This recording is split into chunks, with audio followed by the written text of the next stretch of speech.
Welcome to Beans and Breakdowns, a podcast dedicated to bridging the gap between specialty coffee and the heavy music community. On this episode, we're joined by Andy Kyres, co-founder of the Canadian Roasting Society, also known as Dreamy, and Tunnel Espresso, a longtime staple in the coffee community here in Montreal. So grab a fresh cup of coffee and wake the fuck up!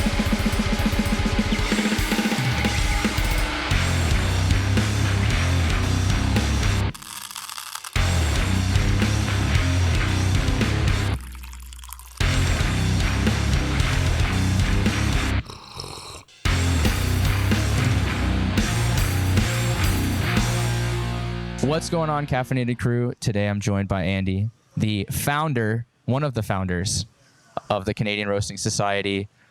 Also, Dreamy, some people will know it as the place with the fucking delicious biscuits.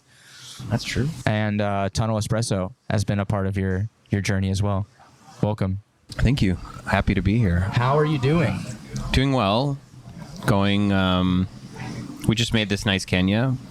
It's actually pretty good. It is good. Yeah. A lot of figgy, like fig taste. Because it was not sold to us as it was like, I don't know, which happens. You know, sometimes a barista hands you something and they go, I don't know. So I was like, okay, I'll brew something else, and we brewed a backup pot. And imagine that's good too. It is pretty good. Oh, you're having it? Yeah, it's a melange of some samples. Colombian washed samples, fancy samples, micro lots. So I can taste the quality. Nice. Yeah, it's very good. Yeah. Okay. There's good. some. So we got options. There's a little ferment flavor in there. Oh, okay. I don't know if that's part of it or not. They say they're washed, so they're supposed to be nice and clean. But maybe they have some, like, I don't know, interesting nuance. I'm so far out of the washed Colombian territory. Oh, really? So yeah. What territory are you in? I'm on the ferment train. You know what I mean? I'm on I'm on double anaerobic. Whoa. Bullshit. Okay. You're like, give me that weird geisha over there. Yeah, dusty geisha. Yeah, the dusty one. In the back. Scott, send us some geishas. No, it's I've been drinking a lot of just funky. Okay. Funky juice bombs. Have you had the one from Binoc? No, which one? It's their Santo Domingo. It's a Honduran that's carbonic maceration. Oh, wow. Okay. That sounds good. It's very good. Okay. It tastes like cherry cola. That sounds really good. I didn't know. I gave you 2 washed coffees today. Had I known, I would have dug up a bunk bomb. I would have went into my gym bag and brew up some nasty socks. There must be a bag of coffee in my gym bag, and it's got to be triple fermented by now. You're using it as an odor eliminator, but the funk has taken its hold. Yeah. It's just right now. This way, I like going back to a wash Colombian to kind of reset my palate, though. Okay, fine. Well, you know, it was the gold standard forever. The wash Colombians. I don't know why. Okay, I try to keep up with what is the specialty market? Where is it going? What are people looking for?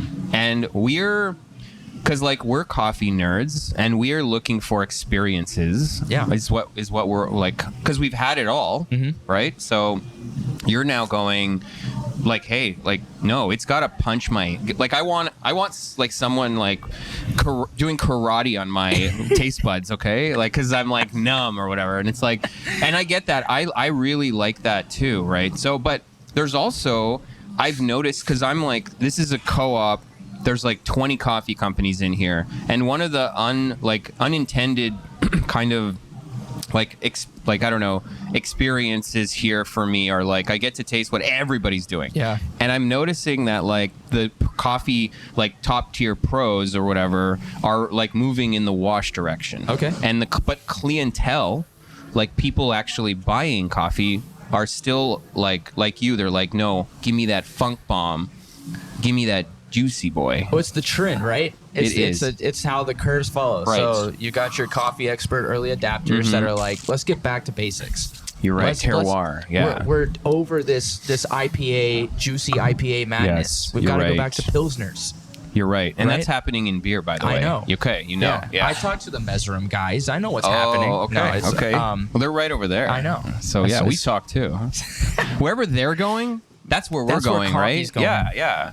It follows the trend. No, yeah, it does. But yeah, I can totally see that. I can totally see that. mhm. But you're right. I see like even traffic. I recently There had you their go. Adito, which I think Yeah. 10 years ago I had an Adito for the first time that Okay. was mind blowing. Hmm. And it's been a long time that I've had or seen the name again and picked it up just as mind blowing as the first Oh, time. nice. So Wow. I think it's cool. Yep. Get back to basics Yeah. and do it well. Right. Yeah, You think? I think so. I mean, Traffic's known for like doing funky juice. Like that's his brand. It's like Juice bomb. loud. Just like so, everything he does has to be loud. But Yeah. and like people go to him for that. But like that's the best feeling is like this looks crazy. Adito. You went. I remember having that once. It was crazy, and then Yeah. you had it, and you went bam again. It's just as good. Delivered. Yeah. So that's incredible. Like that means like everything lined up. You were delivered what you were promised, right? And that's interesting what you're saying about the experiences, because at what point do you try everything and now it's just about creating a memory with memorable. yes, like a memorable cup each time. Yeah. Well, when me and my team kind of talk about our green coffee purchasing and our menu and our lineup and where we want it to evolve, like a word that comes up often is like, is this coffee memorable? Because like I would say in the last 2-3 months we've probably sampled like 200 coffees. Jesus. Which is like okay, what are the standouts? We bought 2. Like why? Because we said this is good. Okay, is it memorable though? Yeah. No. So yeah, like I think I think that's what people are looking for as well. There's so much noise in the market. I think people are looking for like, well, this is like elegant and good and like not bitter. You know, they're looking for like no problems. Like it's not sour, it's not bitter. I'm here a lot. I talk to our clients a lot, and like people just don't want sour or bitter. Yeah. You know, so as long as you nail that down the middle, just like. I think I don't know, that's what people are looking for, you know? Yeah, that's great. I'd love to see that trend where it's instead of looking for the most insane over fermented tongue punch coffee, we get more into like Tongue karate. Huh? Tongue karate. Tongue karate. You kung fu on the tongue. Tongue fu. Tongue fu. Okay. Now we're getting somewhere. Now we're getting some. Traffic's gonna steal that name. You know that's what's gonna happen. All right, Jesse. Trademark. Can't have that. Before we get too much into the weeds, Okay. with tongue karate and talking coffee green sourcing, what is the Canadian Roasting Society? Okay. Why have you done this to yourself? Okay. Good question. Why did I do that? So, I think what happened was it happened. It started with Scott, who is my partner at Tunnel too, and like wanted to get into. It was time to get into roasting because some coffee professionals are control freaks like me and go, you know what? I think I need to control the product I'm serving. I want to start roasting coffee. Okay. Once you make that decision, it's like, okay, now what? I don't know anything about it. And then Scott kind of said, well, how about this? Why don't you just go around and ask some roasters, local roasters, if you can rent some time on their equipment just to get your feet wet? Just like, he's like, I'll obviously help you, but like, you know, get a few kind of miles under your belt. And I said, okay, that's a good idea. And he said, yeah, reach out to a few. And I did, and I won't name names. I reached out to basically like all of them. I said, hey, do you mind if I come by and just like, I'll pay you. I just want to kind of get a few practice rounds out. And obviously I'll buy my own coffee and all that. And then all of them said no. And it was like, no. And I was like, okay. But I was surprised. And then I told Scott, and Scott said, really? And he was surprised, which is funny. He's like, Scott Rayo is like a coffee consultant, author. You know, he travels the world. Wrote the book. Yeah. Travels the world, and he was surprised, which surprised me. And I was like, yeah, they said no. And he's like, what? And I was like, yeah, is that weird? He's like, no, yeah, a little. That's really strange. Anyway, so he was like, okay. So I was like, what do I do? He's like, get a small machine and start practicing now. You know, Wow. and I'll help you. And I said, all right. And then I kind of did, and then eventually I was like, okay, we were getting into the weeds about, okay, how are we gonna do this? Where are we putting it?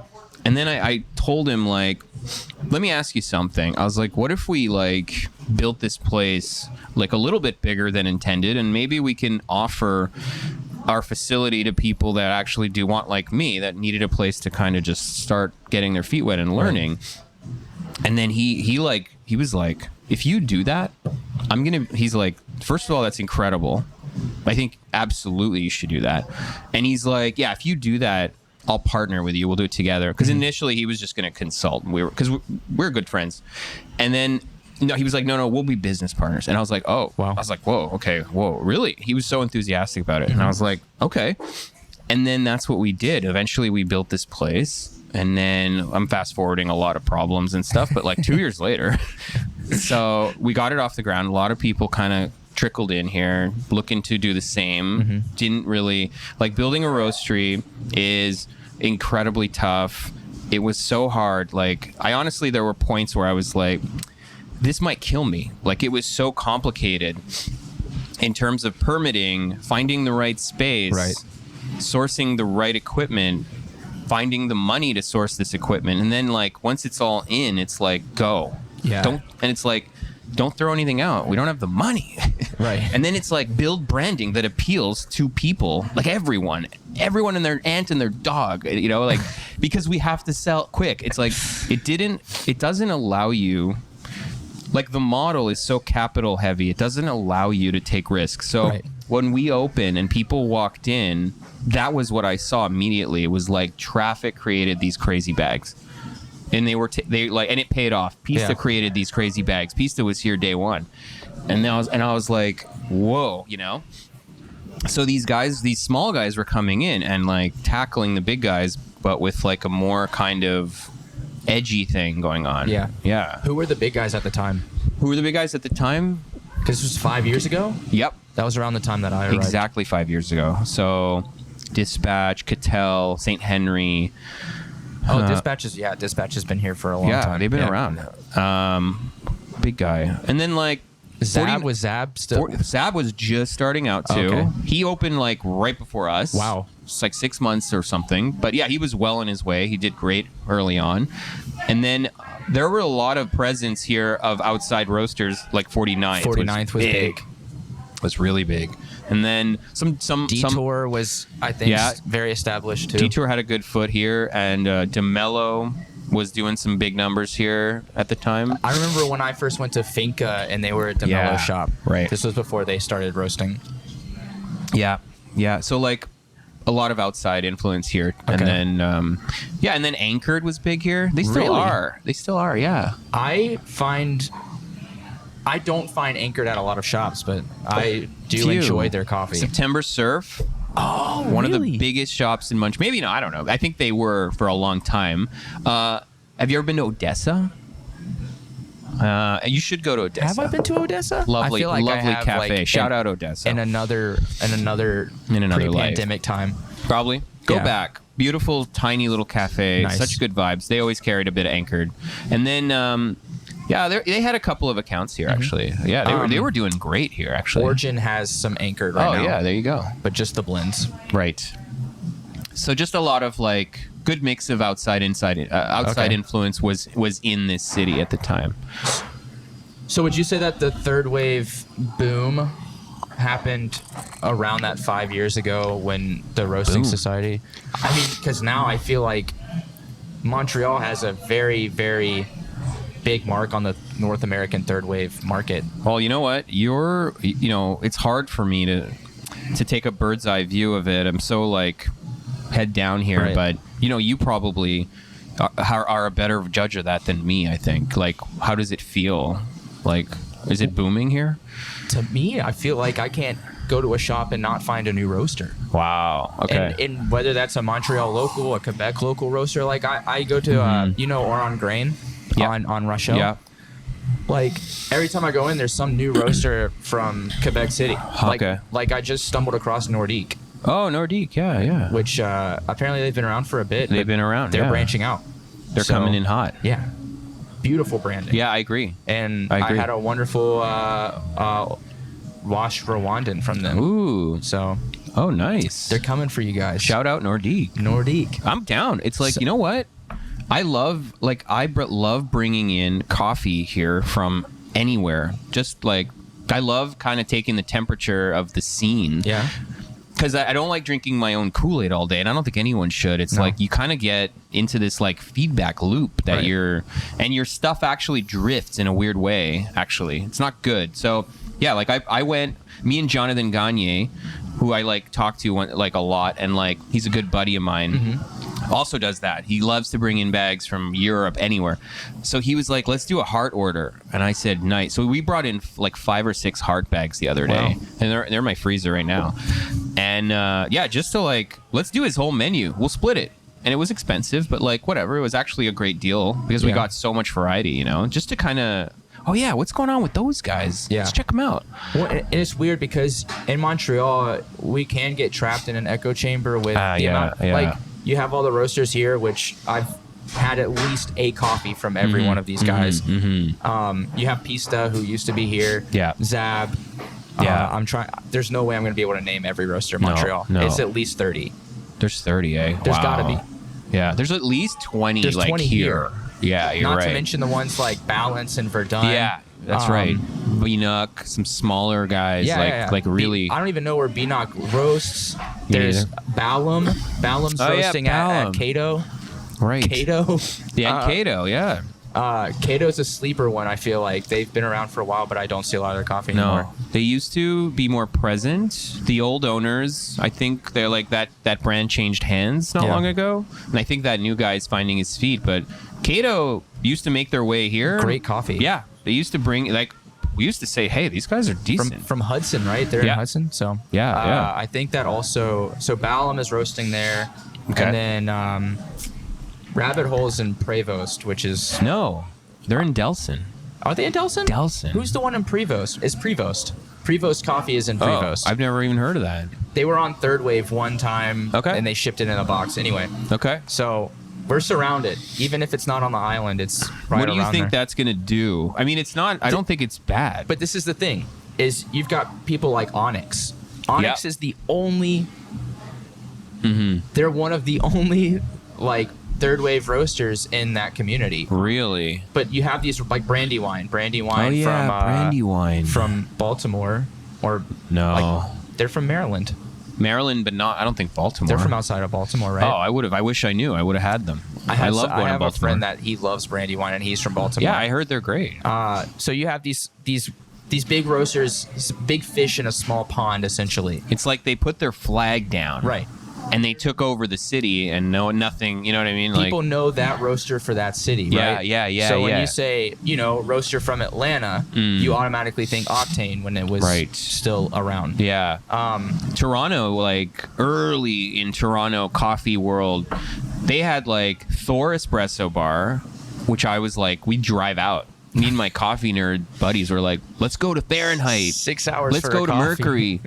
Well, it was like, let's do a cafe crawl. Let's go do the, like, back then there was like 3 or whatever. So you're like, oh man, let's go to Fahrenheit. Oh, Thor. They got a Slayer. What's a Slayer? It was like, oh man, that was like. I remember when Revelator in Atlanta started branching out, or Revelator in Birmingham, and then they started reaching. They had Slayers in every cafe. Whoa. It's a lot of money. How long ago was that? 8 years ago. Okay, that's like new. Slayer was hot. It had just gotten out. Yeah. You walked into a shop. You saw a Slayer back then. You were like, holy shit, Slayer talk. So who is going to be that roaster? That's what I'm trying to say. Okay, I think when you have so many fish in a relatively small pond, I think it's going to be interesting to see what happens. So that's a great question, and like I think about that a lot. I think about what's going to happen next and I don't think about it per brand. I think about it as like what's going to happen to this scene as a whole, like are there going to be like fish that are growing and they're going to start eating the littler fish and growing in that way? Are we going to see more independent options pop up and grow and just take market share from the big dusty boys, that's what happened in the past. Like 49th Parallel's losing tons of market share. Why is so many Starbucks closed down in Montreal? Starbucks closed down. I don't know. They're reopening now. I'm noticing they're kind of putting their foot back into our... Like, I noticed they were peeling out of the downtown high traffic and moving towards kind of more rural drive-through stuff, which I said, okay, they want to go compete with Tim Hortons. Cool. Do it. That's great for us independent guys. We get that market back. Maybe they're giving up on it and saying the independents are just crushing us. Let them have it. Right. But now they're coming back. So anyway, that's kind of my question. I don't have an answer. I'm just wondering, will all these guys consolidate? Will they die off? Will one of them, one of these like underdogs come up and just become the next 49th Parallel? Who knows? Like, I'm wondering what's going to happen with all of these. Like, it's happening in many industries. Like, look at the beer brewery scene. You had like back in the day, what did we have? We had like Mill Street. Yeah. We had like what's the guys who did Lug Tread there? You know what I'm talking about. Anyway. Is it Canadian? I wouldn't know the Canadian ones. Lank v. Kill. Like anyway. I just know Mill Street. Yeah, Mill Street. It's like these like you had these like craft companies coming in and they grew like crazy. Oh, like RJ was here. Who's that? Wasn't RJ? They do Belgo. Okay. But back, I think, of like 15 years ago, they were a microbrewery. They were a micro. Yeah. And now you look at Belgo, you're like, that's not a micro. What the fuck are you talking? That's like a big deal, you know? They're in every depth. That's it. So you go... I look at the beer, coffee. I look at the wine and beer industry which are way more established than coffee, and go, well, what's happening there? It's pretty like logical to just say that's going to happen here too with us, right? But yeah, I don't know. I think it's easier to open a coffee brand than it is to open a brewery.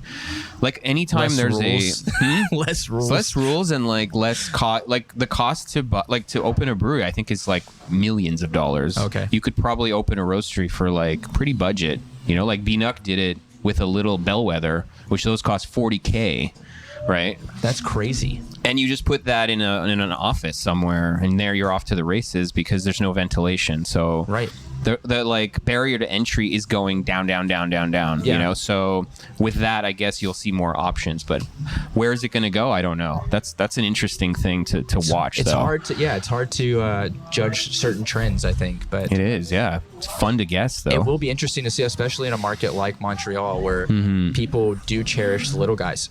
Mm-hmm. They take pride in the community businesses and community commodities, basically. Yeah, our food industry is an exact replica of that, where like you don't have chains here. Like Montrealers don't like chains. They just they love supporting. Oh, that's a chef owner restaurant. Yeah, let's go. We're going there. The table name of Joe Beef. There you go. My friends in Savannah know who Joe Beef is. Wow. And I didn't even know who it was until I moved here. Okay. It's crazy. It is crazy. So we like that. Yeah. Whereas in Toronto, I'll visit Toronto, and I like visiting a bigger city. I love going to New York, and I love going to Toronto to just see like what's vibes here. And it's like, yeah, like there's like I would talk to these independent coffee shop owners over there, and they're like they talk like they'll go, oh yeah, I got 5 cafes. And they're cool, but like having 3 or 4 cafes in Toronto is like having 1 here. Yeah, they just do that. It's just big. They just expand quick. I don't know. I think that's part of the culture too, and people are cool with it. I think that's fine, but I don't think you can do that here. Well, here's the focus on the borough, right? It's the neighborhood idea. It's like I live in Verdun, I live in St. Henry. My coffee shop is this. That's it. That's my spot. It's taking pride in your community. That's right. And the people that you live around. It's not so much like, how far can I expand my empire?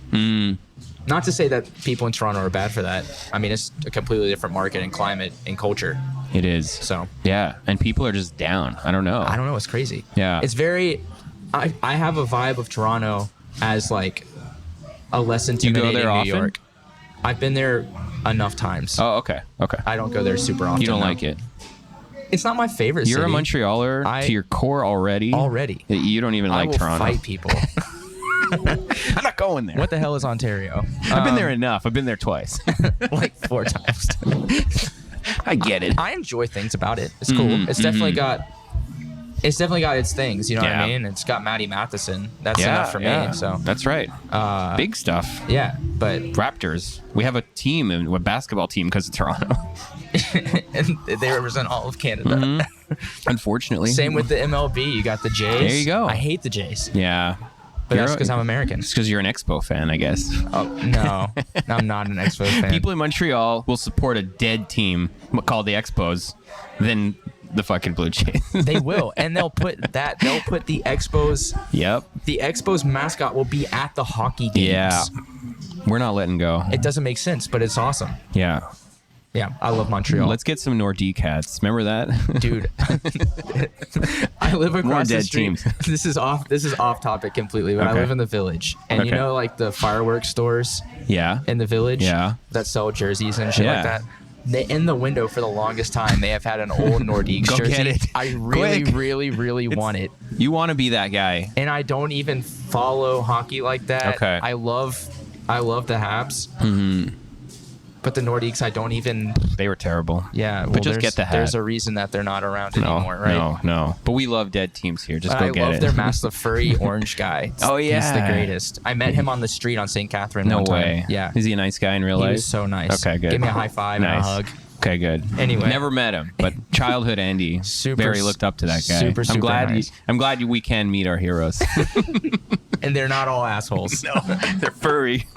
The furry ones, at least. What's your favorite shop in Montreal? Outside of of course, outside this beautiful place. Okay, this is what I do when I'm not here. Like lately, I've been more attracted to a coffee shop that has more of an eclectic like vibe to it. Like I'm attracted to, like we were talking about experiences, and like lately now I love coffee shops that are more experiential in the sense that there's like a really nice buzz, you know? Yeah. Like I find I get more of a buzz off of the surroundings in like the cafe than the coffee itself. So the cafes that really do that for me, some of them are not even third wave. I'm not joking. So in the summer especially, I love to go to Cafe Italia. It's there's like old Italian guys. You have the old clack, clack, clack, clack, clack, clack, like machines going. Yeah. But if you can get a seat at the bar, which is impossible, like you're in for just like, you don't even feel like you're in Montreal anymore. You feel like you're in Europe. You feel like you're in Italy. And it's so fun and exciting. There's just the people are just talking, you know, and like there's no laptops, and I love that. And then so I go there for that. I love I mentioned them also. Odessa. I don't know. They've just been around a long time. They're so low key. I try to bring people over there. I just love it's a tiny cafe, which I love. I kind of love kind of small cafes because I think they are easier to fill. Yeah. And the vibe is easier to kind of get like buzzy, I guess. You can curate it. Yeah, you can curate it. Like a couple people talking and you feel like, yeah, okay, this is a nice vibe. So Odessa, shout out Odessa. I've always loved them. And they always do a great job. They always bring in Transcend, Anchor. Just like they try to bring in like some, last time I was there was Transcend and I was like, oh, whoa. I haven't seen them in anytime, and it's weird. Anytime you go into a shop, like this happened at Myriade once when I was, I went to the one on Saint Denis. Saint Denis, okay. And it was, what's the one from Boulder that was big for a minute? Color? No. Sweet Bloom? No. Sweet Bloom. Oh, Sweet Bloom, nice. Yeah, Sweet Bloom's great. Myriade was selling a bunch of Sweet Bloom, and I was able to get my hands. One time I walked into the one on Mackay, Onyx. Oh, nice. Beautiful. Yeah. My first experience trying Onyx coffee was from Myriade. Yeah, he doesn't bring. He used to do that a lot. He should go back to doing that. But like, anyway, we just do offering just like a little rotation highlight, you know. And then now that you say it, like honestly, like Myriade Mackay downtown.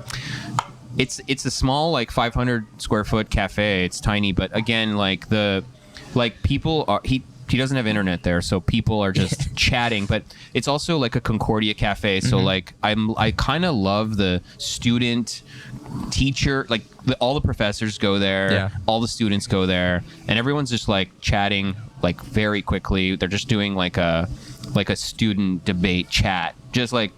The baristas are all kind of funny too. They're all having a great time. So that's kind of what I look for. And like, yeah, that's it. Like I I need like bustly vibe. Or I've always been like, I like music festivals for that reason too. I love the atmosphere. People are just like having a blast, just like talking, like whoa, having fun, loud, you know. What's your most memorable festival experience? Probably honestly, Vans Warped Tour. Nice. Yeah, like Toronto. No, they came here. Here. He came here. They used to come to Montreal. I forgot about every that. year. Yeah, I couldn't miss it. This is pre-heavy Montreal. Yeah, exactly. Yeah. So no, I was Vans Warped Tour. I was wearing like, you know, I was like, everyone I liked was there. I discovered Brand New there. I discovered so many bands there, and I was like, anyway, it was the best. It was like, I used to watch Me First and the Gimme Gimmes, man. Wow. At Vans Warped Tour. That is whoa. That's a throwback. That was like, just like, oh my God, it's Fat Mike's right there, you know. I don't know. So I loved that was probably, yeah, like I'll go to Osheaga once in a while. Yeah. I'm less kind of in touch with all of the stuff going on there, but it's fun to discover. But Vans Warped Tour was like, I know everyone. And then I once went to a not an Il Sonique, but like anyway, I went to a like more of an EDM kind of festival once, which I kind of went because the buddy of mine that likes metal also really likes EDM, so he was like, no, come. And like I ended up seeing a lot of DJs that ended up becoming huge. Like Pretty Lights. Wow. Skrillex was there when he wasn't even that big. I saw when him. He was still an emo vocalist. Pretty much, just like dabbling in this.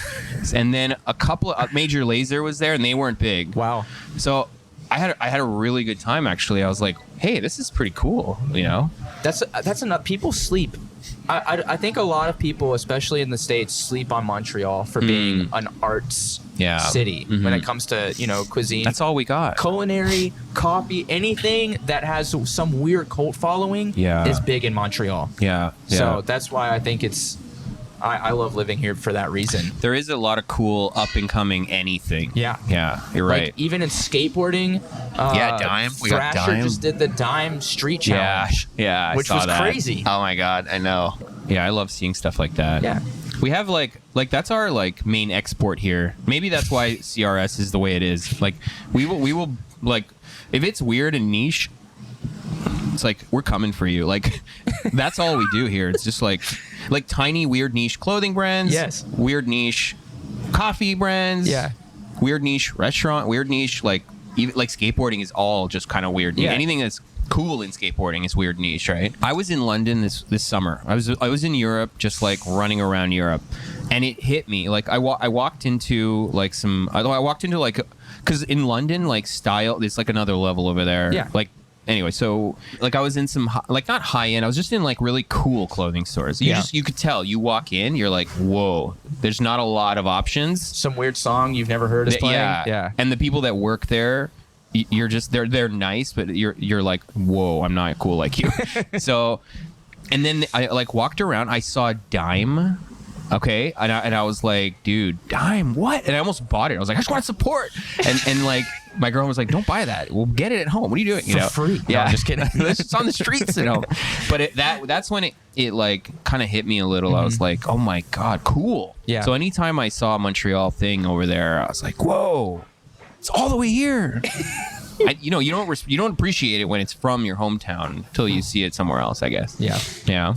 It's sick. It is cool. I'm jealous because you get to call Montreal your hometown. Oh, thank you. You're a local, dude. You're the Montreal. No. I just allowed you to be a local. Oh. You could be from here, too. Do I get the card now?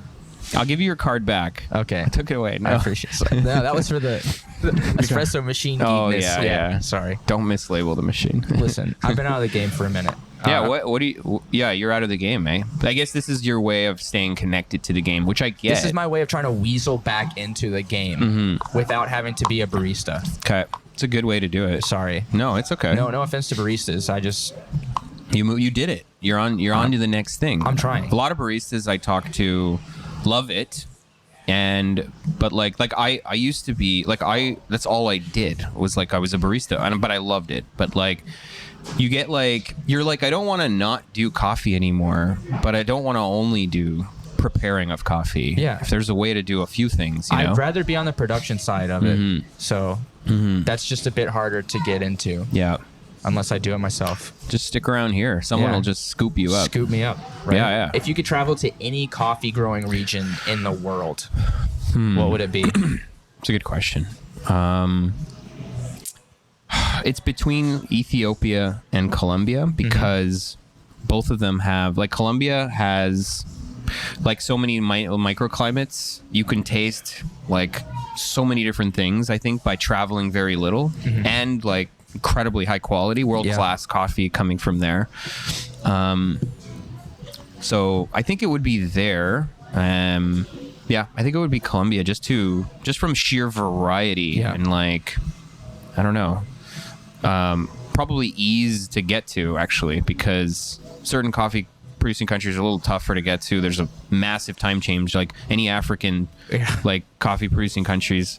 I imagine there's quite a bit of like transportation involved, but those are my favorite coffees also, but I think it would be Colombia because there's a buddy of mine, Brahim, he just came back from there. He's got a coffee brand here called Sensory House. Shout out Brahim, Sensory House. Nice. And he just came back and I was like, what happened over there? And he's like, just blew my mind. He's like, the food, the people are so nice. He's like, I was at a different farm every day and what I had was just beyond incredible. And he goes, they have third wave shops. They got specialty shops out there. Yeah. And I said, I didn't know that. Whoa. And he was just, recounting the, experience he had, and it like further cemented. I was like, oh, I got to go to Colombia. Yeah. Yeah. It's not too expensive either. No, you can swing it's not. Same time zone. Same time zone.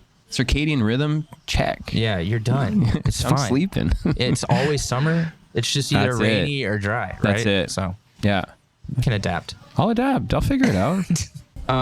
Why biscuits? Why biscuits? Okay, I'll tell you why. I actually got a good story, and it starts in a trip I went to Maine. Because I'm from the South. Oh, you are? Okay. And I'm infringing, right? Y'all's biscuits are Southern approved. Oh, shit. Thank you. That means a lot. That really means a lot because the inspiration was definitely American, okay? Because, so we were like, during the pandemic, we wanted to open this cafe here to just offer, because we have a lot of space. We said, you know what, we can make a safe environment. Okay. But we want to do crazy high-end coffee, but also we want to offer food, which is like typically not an easy thing to pair, because anything that's like incredibly, I don't know, just like a really high quality pastry is like, very sweet, very heavy. Yeah. It kind of will taint the palate and step on the coffee, which is what we work on here. Definitely. So the challenge was like, let's find a accoutrement to the really high-end coffee that we want to do here, or we want to offer people here, without stepping on it. So I was talking to my buddy Vass. Shout out Vass. He's the man behind a lot of the cafe stuff going on here. And we were talking, and he said, well, why don't you just tell me what is he was helping me kind of just conceptualize. And he said to me, what is one of the best pastry coffee experiences you've ever had? And I said, No Brainer.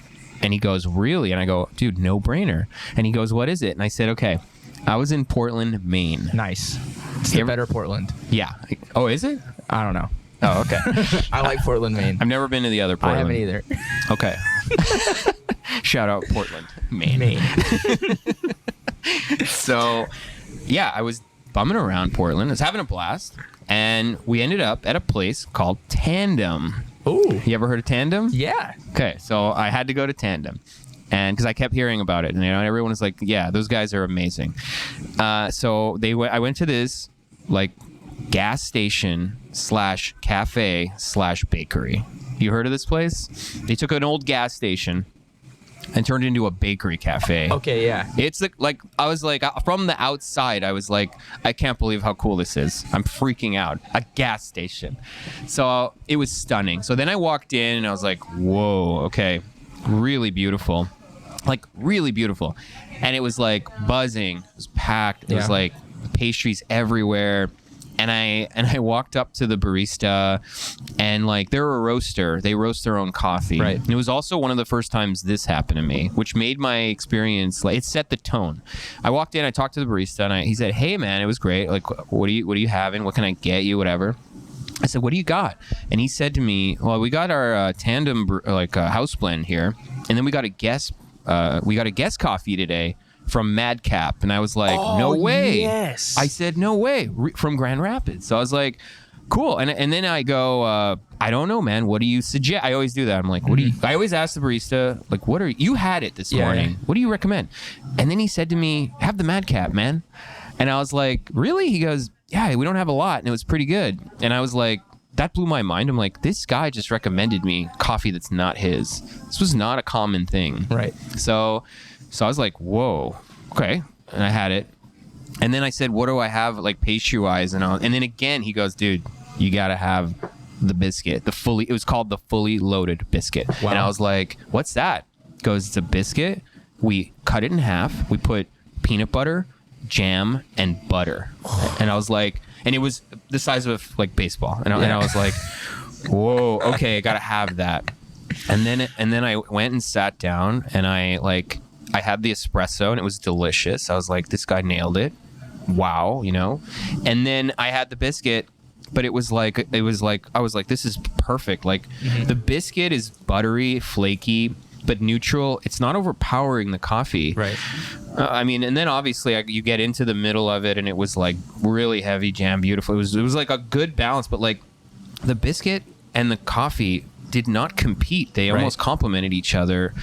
And the biscuit was like kind of like a really nice coffee. It was jammy. It was like buttery. It was like nutty. I was like, this is what a good coffee has, actually. So I just found like this pairing is perfect. I was like, this is one of this. It was just like, I literally was like so affected by it that I was frustrated. I was like, shit, this is so good. Everything that just happened to me was so exceptional that as a coffee professional, I felt like dwarfed. I was like, these people hit it out of the park. Like Babe Ruth just hit it out of the park. We're done. Let's go home. I was like, I can't believe how good everything is. And people, like the baristas were happy. And I was like, it's a great work environment. And the pastries were beautiful and fresh. And like, you just taste that everyone there is like happy. Right. Anyway, so that was where the dreamy idea came from. I said, let's do a biscuit. No one's got that here. The American influence here is, and the South is very far away. Yeah. So I said, it's about 20 hours by car. Exactly. So I was like, we'll have something kind of like fresh that people here are not used to. Right. And it'll complement all the coffee that we want to serve, and the fancy stuff. Yeah, and it worked out. Like, people came in, had the bit, and they were like, oh my God, they freaked out. And then we got a couple of write-ups, and then all of a sudden, like, people started coming here just for biscuits. Yeah. And they were like, had no idea we even do coffee, actually. Like, people, like, I was like, they were like, that's an MTL blog thing, and you know it. You know that's a Montreal blog thing. It is, yeah. Go get your best biscuits at this place. Oh, and they have coffee too. No, they didn't even talk about the coffee. And then people would come in here and were like, what is this place? And they're like, amazing. Do you actually do something besides biscuits? And I was like, we roast coffee here. And they were like, oh, cool. And they didn't care, Yeah, or they would look at the roasters and go, what are those ovens like that make biscuits? Yes. Tumble dries? Tumble dry. So that was funny, but I was like, you know what? Whatever. People are coming here. They're happy. And I was like, I don't care why they come here. I care that they're happy. So, but that was really funny. And I think a lot of people don't realize that we roast coffee still. They're just here for the biscuits. When I tell people the Roasting Society, the first thing they're like, where is that? And I'm like, Dreamy. And they're like, oh. Yeah. Oh, yeah. They're like, oh, I know Dreamy. Yeah, biscuits. Dreamy. Yeah, the biscuit place. The biscuit place, yeah. We'll just amazing. Rebrand. Just screw it. Dreamy biscuits and coffee. Yeah, let's biscuits. Just get the roasters out of here. Don't even roast anymore. No. Just close off this whole back section. It's just storage biscuit for the factory. biscuits. Yeah. Just start pumping them out. Yeah. Anyway, it was interesting. Yeah, I was very happy when I discovered, because I knew the Roasting Society. I'd been going to Structure since I'm like 2018, since they opened. Oh, cool. I used to live next to them. Oh, nice. Okay. I knew about the Roasting Society, but then when I saw there was like some write-up I caught that you guys were serving coffee and selling biscuits. I was like, oh, fuck, we got to try these biscuits. I got to go. So my wife and I came over, and we approved. Yeah, the rest is history. The jam is what does it for me. The jam, yeah. It's amazing. Yeah, that jam is made by a friend of mine, actually. It's beautiful. She makes it for us, like, weekly. Like, and I also was like, yeah, like, because like I'm a big strawberry jam guy, and anyway, she would not, she didn't want to do it because she said the recipe is such a family recipe, and she was like, I was like, oh, why don't you give me the recipe and we'll make it in house? She goes, no, never. And I said, all right, well then why don't I buy it off you? And she was like, fine, you know. So like that was the deal. I don't know what's in it. So now her full-time job is making jam. She makes just buckets of jam for us. Yeah. Sounds like a hard job. I don't know how that happened. It was like, I was like, okay, it works. It tastes great. I want it. Like, I love fresh jam. And like, where else you get fresh jam even? Like, you know, like nowhere. Yeah. I'll tell you that's where. There nowhere. you go. Yeah. Here. Not here. Yeah. With some beautiful like sweet cream. Sweet cream. Yeah. Awesome. Yeah. Just a bunch of cream. I was like, you know what? Because they put butter, more butter. Like biscuit is mostly butter, and they just like it was so American. They're like, we added butter. Yeah. And they're not even in the South. No, they're in Maine. Yeah, they get it. Those guys know. So I was like, okay, I don't want to add more butter, but like let's add another thing that's fatty and rich to it to just like put it over the top. It's the Montreal twist. That's it. It's amazing. The Montreal North twist. Yeah, don't make a bagel that you can slice in half. Make a bagel that you have to dip. Oh my God, right? We're on to something. That's Fairmount bagel. Yeah. Saint Viateur. Like. Oh fuck yeah. So don't put more butter on it. Well, that's what you're right. That is the same thing. It's like take a nice, like heavy, like fresh bagel and dip it in fucking. Just dip it in cream cheese. Just like and jam or something. I don't know. Yeah, you're right. So we do that. It's the Montreal twist. That's it. Beautiful. Oh yeah. Well, thank you for the biscuits. Welcome. Thank you. We needed it. I guess we needed it. We wanted that American. I don't know. It's you never know what kind of hero you need until he arrives. Oh wow. And the biscuit. Well, we're like a society of croissanters here. Have you noticed that? Yeah. How do you feel about that? I mean, I love butter and flakiness, but I will say that a biscuit is easier to eat. Oh, okay. Like without spilling on yourself. Yeah, you're right. Less mess. But I grew up with the pull apart biscuits, if you know what those are, that come in the Pillsbury. Yeah, same. Yeah, where you put and they flake up and so good. So you know what we used to do? I don't know if you were here for that. But we used to make the biscuits circular. Oh. Okay. And there was a lot of waste. We had a lot of dough left over. Now we make them square to minimize waste. But like back then we did them in circles, and then we had all this extra biscuit dough. You know what they used to do? They used to do that. They used to make pull-apart cinnamon buns out of the biscuit dough. Yes, bring it back. Yes. People to this day call me, do you have the cinnamon buns anymore? And I go, we don't have the waste anymore. Oh, okay. No, because you can still do the biscuit, but make a cinnamon bun biscuit with the nice icing on top. Yeah, that's exactly what we did. Oh, that's beautiful. People were like, that's dude. Gorgeous. Yeah, it was crazy. I'd go nuts over that, honestly. That's a good idea. Let's bring it back. This place to the ground. This has to stop. I'll die.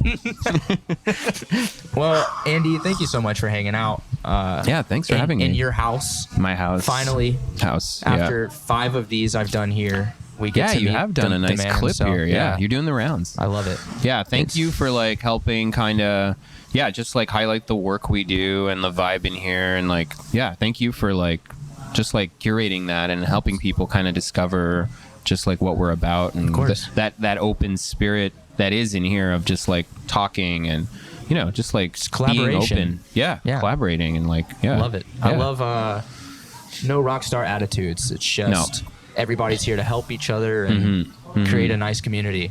A nice community, yeah, exactly. So I just have one last question before we go. Okay. What's your favorite city for beans and breakdowns? City for beans and breakdowns. Think carefully. Yeah, city for beans and breakdowns. Damn, I don't know, man. And I know you know what? I bet I do know. I know you like breakdowns. Yeah, I do like breakdowns. We didn't get into that, but like we got into it a bit. You know what? I've never been there, but I've heard this. Okay? I've heard that in Germany, the metal obviously is like pretty strong, but also like some very like institutional specialty coffee brands have come out of there. Like Stellar? Oh, what's that? No. Stellar Coffee. It's Stellar. I can't remember the guy. His last name is Stellar. Okay. No, I'm thinking more of the Barn. Oh. Yeah. From Berlin. Yeah. Shout out Berlin. Shout out Cafe Eclair for bringing that there you go. goodness over here. Shout out to Claire for bringing in these European kind of Gardelli like I got from deep cuts. Gardelli, he brings in Windelbo. But that's another good city there. Copenhagen, probably, right? Copenhagen's on the map. They have like serious death metal stuff there, and coffee. Yeah. But I'm thinking those two cities. Okay. Because Five Elephants too. You remember those guys? No. Anyway, they're a very old school, early specialty brand that launched and the Barn. But yeah, all right, that's what I'm saying. Nice. Berlin and Copenhagen. What's your favorite breakdown you've ever heard? Ooh. Oh my god. This can just sum up your entire like music stuff that we skimmed. Ever heard? Oh my god. Like the one that's like if I hear this live, I'm jumping on somebody. I'm going into the pit? Yeah, I'm going to slam. I haven't gone into the pit in a long time, but when I did, I hurt myself. Murdered people. I know I got murdered. Myself. I've lost so many pairs of glasses, my wallet, my phone. Have you ever lost a tooth, like part of your tooth? No, but I've gotten definitely punched in the face. Nice. And bled. But I don't know. I feel like, I don't know. That's part of that. You got to go in. It's part of it. Yeah. Stage diving. God, I feel, because hold on. You ever heard of a place in Montreal called Fufon Electrique? Of course. I just played there last weekend. Okay, amazing. So I used to go there, I'm not joking, for about a 4-year clip. I was there at least 2 days a week. Nice. They had a pit and they played great music. So the stuff we like. So that was in that pit every time. But you want to hear which one it is. You want to hear what song drove me there. They used to play this rarely, but and this is a deep cut. It might go right over your head and everyone that's even listening to this. Okay. But it says a lot about me. Okay. And if you know this band, wow, shout out. You get me. Oh, God. You ever heard of the Blood Brothers? Oh, yeah. That is a deep one. I know. That's good. I had a friend that was a weird music person. Yeah. And he had a Blood Brothers CD. Oh, my God. Yeah. Anyway, I think... You have a friend. I have a friend that... Fringe friend. I have a fringe friend that in Montreal that you would get along with. Oh, yeah? Yeah, very well, yeah. Okay. He's very much a Blood Brothers noisy... It did that band did things to me. Their sound is so unique to this day. It's odd. But also just not all their songs. A lot of their songs are just noise. But there were some songs that were so good mix of weird noises but catchy. Yeah. And they were very ahead of their time. Yes, they were. They were outside of the zeitgeist. So much. Yeah. But I went to a Blood Brothers show once. It's if you don't know this band, there's 2 singers. And that's it. That's pretty much it. 2 singers. They're both screaming, okay? And it's very noisy, but it's so raw. Mm-hmm. You can't help but get sucked in. You're just okay. Let's go. We would start dancing and moshing, and it was dirty and weird. Dirty. Yeah. But they have a couple of songs to this day that when I put on, I feel like I'm 19 again. Nice. And I'm I want to jump in the pit and I want to go nuts, just lose my mind. But yeah. Everybody knows when you hit 30, you will get hurt. Oh my God. You will get hurt. That's why I'm afraid to even go see some of these guys, because I'll take my glasses off and become emo Superman and be just jump in and hurt myself. Or put them on a little croaky or whatever. Get the little thingy. Yeah. That's making a comeback too. So. Oh yeah, croaky. I love croakies, man. Well, Andy, thanks so much again. I'm glad that we got this little moshing call out in the end. Yeah. It's great. Yeah. But, I love what you're doing here with the Roasting Society. Thank you. Doing for the coffee community in Montreal. Thank you. Keep fighting the good fight, brother. Thanks, brother. Thank you. Doing my best. Thanks for being here. Thanks for being here. Well, have a great Saturday. Thank you. Me too.